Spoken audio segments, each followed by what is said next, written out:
नाशिकच्या विकासासाठी महापालिकेत बैठक, उद्योजकांच्या समस्या सोडवण्याचे महापौरांचे आश्वासन। नाशिक शहराच्या सर्वांगीण विकासाला गती देण्यासाठी नाशिक महानगरपालिकेच्या राजीव गांधी भवन येथे उद्योजक, सामाजिक संस्था आणि प्रशासन यांची आज महत्त्वपूर्ण बैठक पार पडली।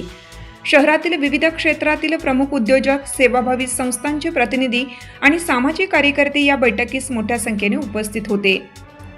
या बैठकीत उद्योजकांना भेडसावणाऱ्या अडचणी, परवानग्या, पायाभूत सुविधा आणि विविध प्रशासकीय समस्यांवर सविस्तर चर्चा करण्यात आली। उपस्थित रतन लत आणि गौरव ठक्कर यांनी आपले प्रश्न थेट प्रशासनासमोर मांडले। या सर्व समस्यांची गांभीर्याने दखल घेत त्वरित आणि प्राधान्याने निराकरण केले जाईल असं ठोस आश्वासन महापौर हिमगौरी आडके आणि प्रशासनाने दिले। या बैठकीला उपमहापौर विलास शिंदे, स्थायी समिती सभापती मच्छिंद्र सानप तसेच भाजपचे उपमुख्य प्रवक्ते अजित चव्हाण उपस्थित होते। याशिवाय सामाजिक क्षेत्रात कार्यरत अनेक मान्यवरांनीही बैठकीत सहभाग घेत शहर विकासासाठी आपले मत व्यक्त केले। प्रशासनाची भक्कम साथ आणि उद्योजक व सेवाभावी संस्थांचा विश्वास यामुळे नाशिक शहराच्या विकासाला नवे बळ मिळणार असून शहर प्रगतीच्या नव्या उंचीवर पोहोचेल असा विश्वास यावेळी व्यक्त करण्यात आला। महानगरपालिकेमध्ये हिमगौरीताई, महापौरताई त्यांनी एक मीटिंग घेतली सगळ्यांची। नाशिक वेगवेगळ्या क्षेत्रातले लोक होते। नाशिकमध्ये काय काय होऊ शकतं कुंभमेळ्याच्या पार्श्वभूमीवरती, त्यासाठी पण माझा सगळ्यात महत्त्वाचा मुद्दा आहे का नाशिक जी डेव्हलप होऊ राहिली आहे त्याच्यामध्ये काही लोकांनी मुद्दामून झाड कापू नये आणि त्याच्यावरचा मोठा तमाशा करून ठेवलेला आहे। हे जे अँटी नाशिककर आहे त्यांनी थांबावा ही विनंती करतो आणि नगरपालिकेला विनंती करतो का जोरात स्पीडमध्ये कामं मोठे करायचे। रस्ते जे असतात हे ड्रायव्हिंगसाठी असतात, रस्ते रस्त्यासाठी असतात, पण जे झाडं आहेत आपण नवीन झाडं लावू, नाशिक ग्रीन करू ही नक्की म्हणजे सगळ्यांच्या वतीने शाश्वता देतो। आणि महत्वाचं म्हणजे नाशिक हे अख्खं जग बघू राहिले, कारण कुंभमेळा येत आहे, त्यामुळे नाशिकची कुठेही डेव्हलपमेंट थांबता कामा नये एवढं सांगतो मी। नमस्कार, मी गौरव ठक्कर, अध्यक्ष क्रीडा नाशिक मेट्रो। आज आपले महापौर लाडके हिमगौरीताई यांनी आम्हाला इथे निमंत्रण केलं।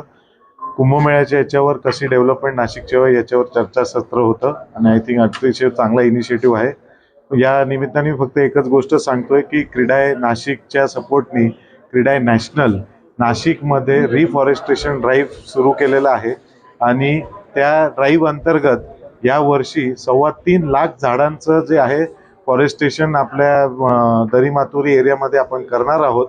66,000 झाडांचं प्लांटेशन ऑलरेडी झालेलं आहे आणि टोटल या रिफॉरेस्टेशन ड्राईव्हमध्ये in the next 3 to 4 years क्रीडा नॅशनलच्या माध्यमातून साधारण 15,000 एकरचं रिफॉरेस्टेशन इथे होणार आहे। थँक्यू।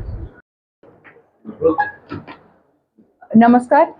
आज खरं तर सुमारे 2 तासापासून नाशिकच्या प्रगतीवरती आणि येणाऱ्या कुंभकाळामध्ये नाशिककरांच्या काय अपेक्षा आहे ह्या जाणून घेण्याकरता एक बैठक इथे, जे नाशिकमध्ये चांगलं योगदान ज्यांनी केलं आहे, मग ते शिक्षण क्षेत्रातले असतील, अतिशय चांगल्या शिक्षण क्षेत्रातल्या संस्था, NGO, इंडस्ट्रियलिस्ट, त्याच्यानंतर क्रेडाई असतील, आयमा, नीमा, त्यानंतर इथे एकाच गोष्टीवर बोलत होतो की आपल्याला नाशिकची ही जी कुंभमेळ्यातली जी प्रगती आहे ती शाश्वत करण्यासाठी आपल्याला काय काय उपाययोजना करायच्या आहेत।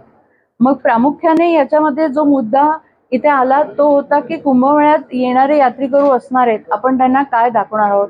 आपल्याला स्वच्छ, सुंदर, हरित नाशिक आणि सेफ नाशिक, एक प्रोटेक्टेड नाशिक अशी पण एक नाशिकची जी ओळख आपल्याला द्यायची आहे। मग हे करत असताना जे काही ट्रॅफिकचं नियोजन आहे ते कशा पद्धतीने करावं लागेल, रिंग रोड होणार आहे, येणारे जे ट्रॅफिक आहे ती आत्ताची लोकसंख्या आणि येणारी अजून जे बाहेर न येणारे आहेत लोक, त्यांना कसं सामावून घेता येईल, रिंग रोडवरनं बाहेरची ट्रॅफिक कशी करायची आहे पार, आणि अशा अनेक मुद्द्यांना खरं तर हात घातलं। व्हॉलेंटियर्स कसे असणार आहेत, हेल्थ सुविधा काय देणार आहेत, असे अनेक मुद्दे इथे उपस्थित झाले। पण प्रामुख्याने एकमुखाने या सगळ्यांनी एक गोष्ट सांगितली की नाशिकची प्रगती थांबता कामा नाही। कुठल्याही पद्धतीचा उहापोह करून, स्वतःकडे ओरड करून हे जे काही लोक नाशिकच्या प्रगतीला एक थांबवण्याचं काम करत आहे. आता आपण म्हणतोय की कुठल्याही प्रकारचं अतिक्रमण हे खरं तर नाशिककरांना नको आहे. वृक्ष जर रस्त्याच्या मध्ये येत असतील तर ते सुद्धा एक प्रकारचं अतिक्रमण आहे आणि नक्कीच या सगळ्यांनी त्याचं वृक्ष तोडीबद्दल नाही पण वृक्ष लागवडीबद्दल इथे हे सगळे निर्णय झाले.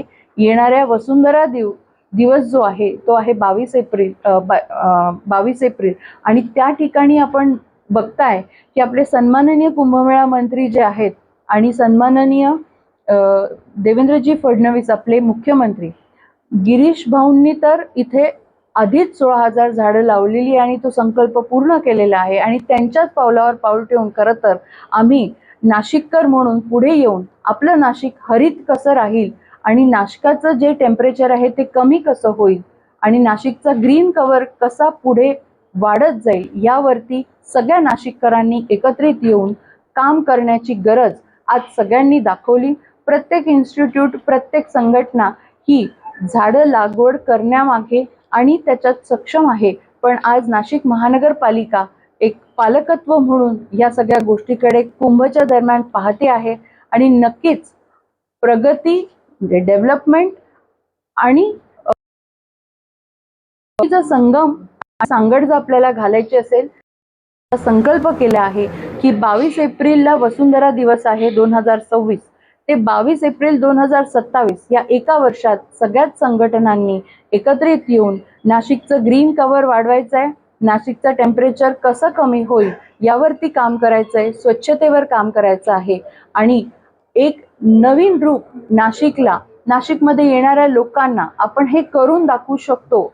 एकत्रित येऊन आपण जसं सगळ्यात लहान मुलांना शिकवतो की आपण वेगवेगळे झालो तर आपल्याला जो रिझल्ट पाहिजे आहे तो मिळू शकत नाहीये. आपल्याला एकट्याला पुढे जायचं असेल तर एकटं चालावं लागतं, पण सगळ्यांना बरोबर घेऊन चालण्याचं जे यश आहे ते खूप मोठं असतं आणि म्हणून नाशिककर म्हणून सगळ्यांनी एकत्रित येऊन नाशिकला हरित बनवण्यासाठी आम्ही संकल्प केला आहे. जे विरोधक आहेत त्यांची पण अशीच बैठक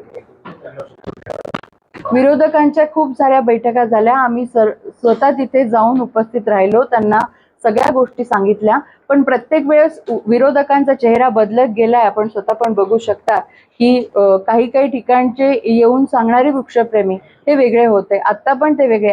मी सुद्धा त्यांना कळकळीची विनंती करते की वृक्षप्रेमी असणं म्हणजे वृक्ष जे काही आहे त्याचं प्रत्यारोपण होऊ न देणं किंवा वृक्ष तोड होऊ न देणं हे नाहीये. वृक्ष लागवड करणं ही पण एक वृक्षप्रेमीची ठळक भूमिका असली पाहिजे आणि वृक्ष लागवडीसाठी जास्तीत जास्त प्रयत्न करणं हे आपल्या सगळ्यांचं काम आहे.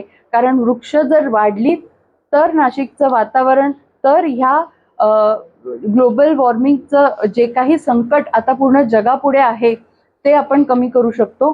फक्त वृक्षतोड होते म्हणून रडण्यापेक्षा जास्तीत जास्त वृक्ष लागवड करणं हे त्याचं सोल्युशन आहे आणि आपण जर विकास करायचा असेल तर सोल्युशन ओरिएंटेड अप्रोच राहायला पाहिजे. एका ठिकाणी रडून काहीच उपयोग होणार नाही. विरोध असा चालू आहे तर कारवाई करणार ते प्रशासनाचा भाग आहे. माझं नाशिककर म्हणून सगळ्यांना म्हणणं आहे प्रशासनाच्या कुठल्याही कामात कुठलाही अडथळा आणला तर ते त्याच्या पद्धतीने कारवाई करणार आहे. पण लोकप्रतिनिधी आणि नाशिककर म्हणून मला असं वाटतं की आपण स्वतःची रेष मोठी करू इतरांची कमी करण्यापेक्षा. वृत्तसंकलन विभाग, सत्य वार्ता, नाशिक.